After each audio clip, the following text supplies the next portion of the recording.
ما تنساش تعمل سبسكرايب او اشتراك في القناة وتفعل زر الجرس عشان يوصلك الجديد في استخدام النباتات الطبية واسرار وفوائد النباتات الطبية والجديد في عالم التغذية العلاجية لصحتك ولصحة عيالك. اشوفك على خير.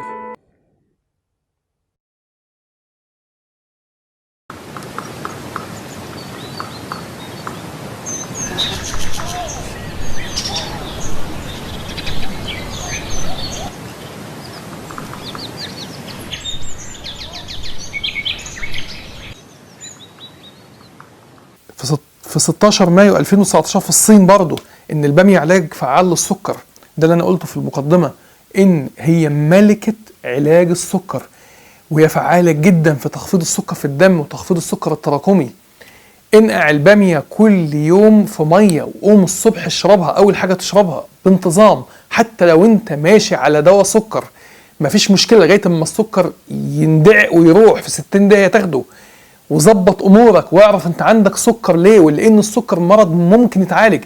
يا جماعه سيبكم من الهقص اللي بيتقال ان السكر ده مرض مزمن وما بيتعالجش، لا، انا ممكن ارتب المرض ده بالاكل بتاعي، بالادويه الطبيعيه بتاعتي، بدون ما استخدم الادويه الكيماويه، لان الادويه الكيماويه بتدمر الدنيا.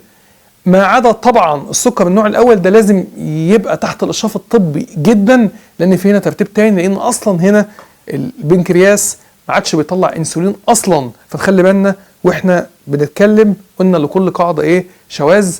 فاحنا لو سكر نوع اول لازم اشراف طبي عشان نقدر نعمل مصنعات البنكرياس ونمشي تاتا تاتا لغايه ما يبتدي البنكرياس واحده واحده يقوم معانا. ده لو في امل فيه اصلا.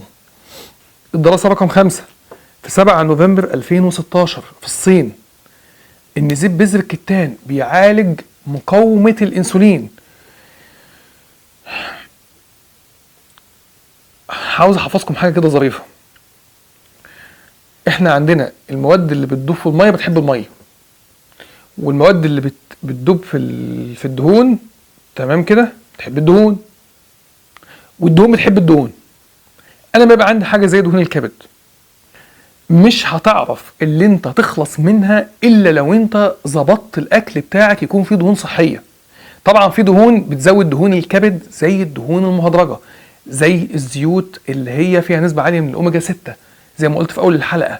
لكن في زيوت صحية بيحبها الكبد، زي زيت بذر الكتان، زي زيت الزيتون، دي بيحبها الكبد. زي زيت جوز الهند بس بايه بنسبة معلقتين كبار في اليوم. قلنا عشان ايه؟ الدهون المشبعة اللي فيها ما نعديش المعلقتين الكبار، نبقى شطار وناخد الحاجة بحلوها ونسيب مرها، ونبقى فاهمين احنا الليميت بتاعنا قد ايه.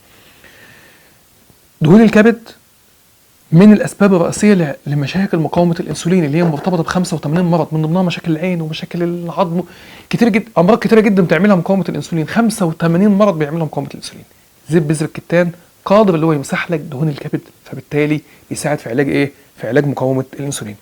طيب رقم 6 في 31 ديسمبر 2017 في امريكا.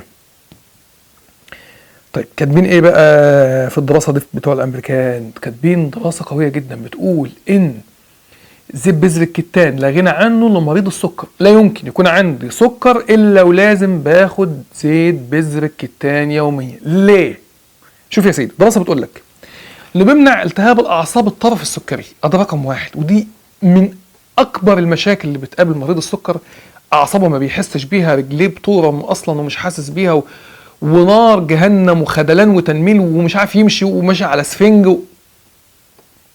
زيت بذر الكتان او الزيت الحار بينظف الشرايين. خلي بالك واحد من الاسباب الرئيسيه اللي بتعمل كده كمان في الاعصاب الطرفيه اللي الشرايين بتاعت مريض السكر بتكون مسدوده.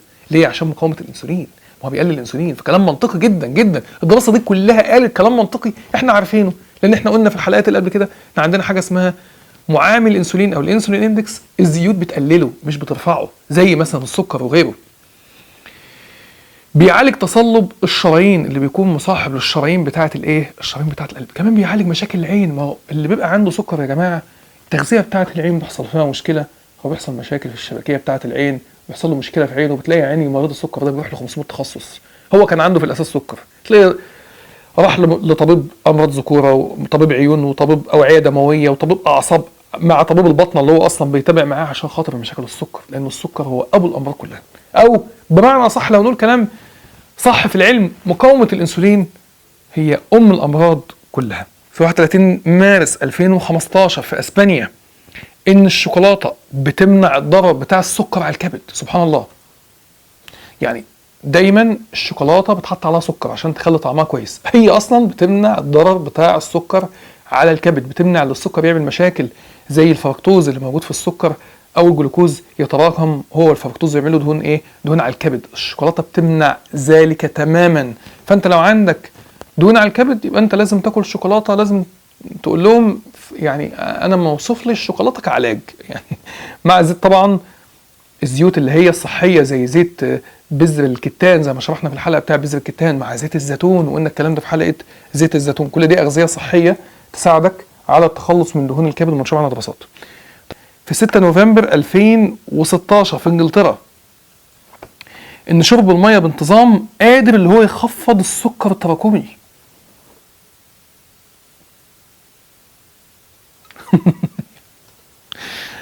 يعني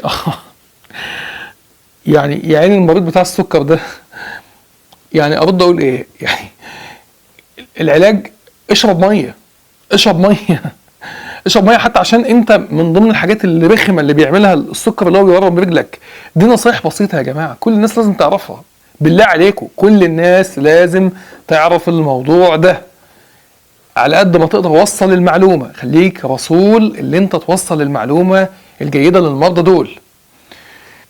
طيب الدراسه رقم 4 في 1 يونيو 2015 في انجلترا برضه ان نفس القصه، ان شرب الميه بيقلل فرص اصابتك بالسكر. لو انت عندك هيستوري او تاريخ لمقاومه الانسولين، لو عندك العيله فيها سكر كتير وخايف من اصابه ان انت يجيلك سكر، اشرب ميه كتير. الميه هتساعدك ان ده ما يحصلش ان شاء الله، واللي انت ما يجيلكش سكر.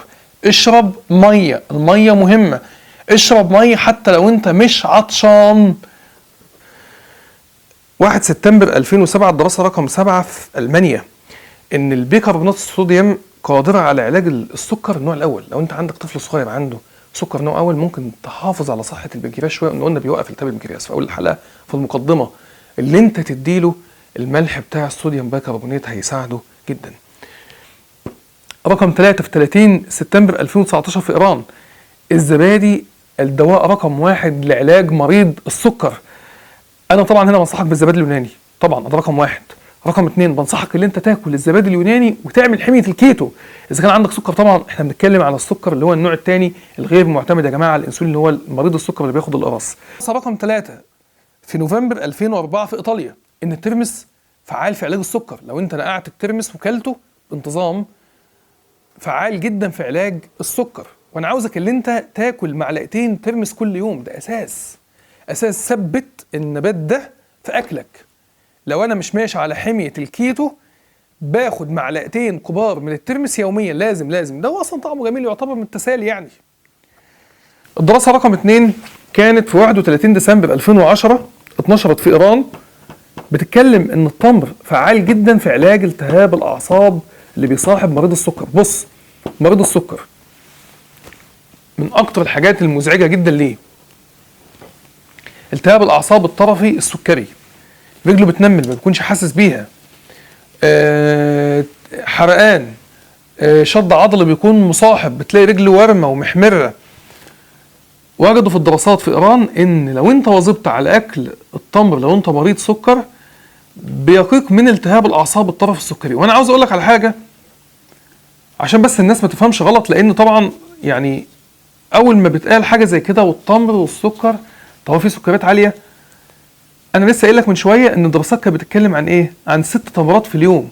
الرسول عليه الصلاه والسلام كان بيوصيك بايه؟ ب7 تمرات في اليوم. احنا مش بنقول لك هات طبق التمر واقعد عليه واقعد كل منه كيلو وخلصه وهو كده.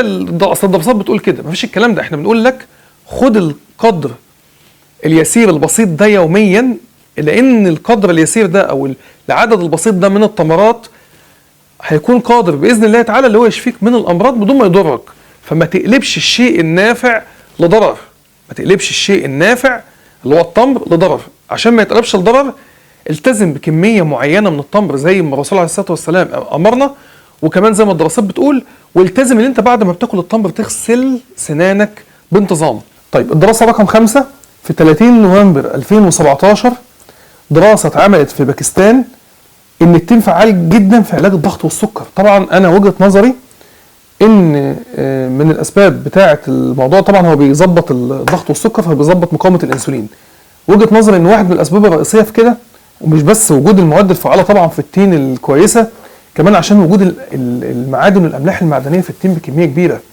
انت عندك التين ده غني جدا بالبوتاسيوم، فبالتالي بينظم السكر في الدم. وده اللي قلت لك عليه في اول الحلقه، ان انت اما بتاخد السكريات اللي بتكون موجوده في الفواكه المجففه غير خالص اما انت تاخد السكر الابيض اللي بيكون مفيش فيه فايده، عكس السكر اللي بيكون موجود في الفاكهه المجففه. ربنا بيبقى خالق معاه مواد فعاله كتير تنظم الدنيا مع بعضها البعض، وده اللي اكدته الدراسه دي اللي اتنشرت في 30 نوفمبر 2017 في باكستان. ان الكالسيوم بيعالج العرض الجانبي اللي بيكون مصاحب لادويه السكر زي الجلوكوفاج، الميتفورمين، الماده الفعاله الموجوده في الجلوكوفاج او السودوفاج المشهور عندنا في مصر باسم سودوفاج، مشهور دوليا باسم جلوكوفاج. في مشكله اللي هو بيعمل عرض جانبي رخم جدا، اللي هو بيمنع او بيقلل امتصاص فيتامين بي 12. احنا في عندنا فيتامين يا جماعه، الفيتامين ده في الغالب بيجي من اللحوم اسمه فيتامين بي 12. الفيتامين ده وظيفته اللي هو بيمنع مشاكل الاعصاب، من ضمن وظائفه الكتير اللي بيخلي الدم يبقى طبيعي، كرات الدم الحمراء يبقى شكلها شكل طبيعي. لو استخدمت الكالسيوم او قشر البيض هيمنع لك العرض الجانبي بتاع الجلوكوفاج على الجهاز الهضمي في نقص امتصاص فيتامين بي 12. يعني لو انا عندي سكر وباخد سودوفاج او باخد جلوكوفاج فانا عرضه لالتهاب الاعصاب. ليه؟ لان الدواء ذات نفسه بيمنع امتصاص الفيتامين بتاع الاعصاب. فلو انا استخدمت الكالسيوم او استخدمت قشر البيض بانتظام، العرض الجانبي ده هيقل او يكاد يكون هينعدم، لان الكالسيوم هيعمل اعاده بناء للعوامل اللي بتعمل امتصاص وبتمسك في فيتامين بي 12 في اكلي وتوصله للدم اللي مخزنه في الكبد عندي.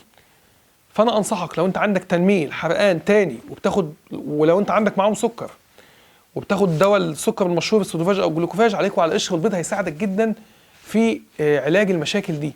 كمان لو انت خدت معاها اللي هو الاقراص بتاعت اللي هي فيتامين بي 12 زي الملجا المشهوره جدا عندنا في مصر في الاسواق، دي جميله جدا، ممكن تستخدم معاها قشر البيض، هتجيب نتيجه هايله واحسن واحسن واحسن كمان. الدراسه رقم 5 في 31 ديسمبر في 2019 في انجلترا، ان المريميه فعاله في علاج السكر زي الدواء المشهور لعلاج السكر اللي هو الروسي جلوتازون. احنا في عندنا دواء مشهور خالص لعلاج السكر اسمه روسي جلوتازون او اسمه التجاري افانديا. المريميه اتقارنت بالافانديا، وجدوا اللي هو فعال في علاج السكر زي بالظبط الافانديا، بيعالج مقاومه الانسولين اللي بتكون موجوده للمرضى اللي عندهم سكر من النوع الثاني. فلو انا عنده سكر انصحك لو انت هتعالج السكر مثلا بالنظام الكيتوني، دايما في النظام الكيتوني احنا بننصح المرضى بعمل الحميه بتاعه الصوم المتقطع مع النظام الكيتوني. انت ممكن تشرب المريميه في الوقت بتاع الصيام، لان انت في الصيام ممكن تشرب عادي مفيش مشكله، تشرب ميه، تشرب مريميه، تشرب ينسون، تشرب قهوه، ما عندكش مشكله. فانت ممكن تستخدم النباتات الطبيه اللي بتعالج السكر كمان، يبقى انت عالجت بالحميه وعالجت كمان بنبات طبي عالج لك اساس المشكله. هو المريميه اللي هيعالج لك اساس المشكله، انه هيعالج لك ايه؟ هيعالج لك مقاومه الانسولين.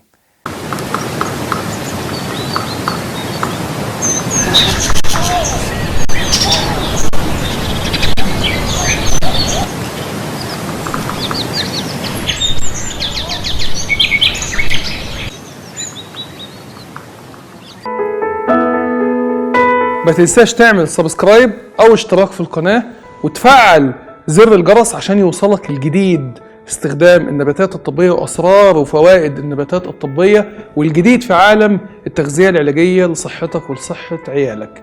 اشوفك على خير.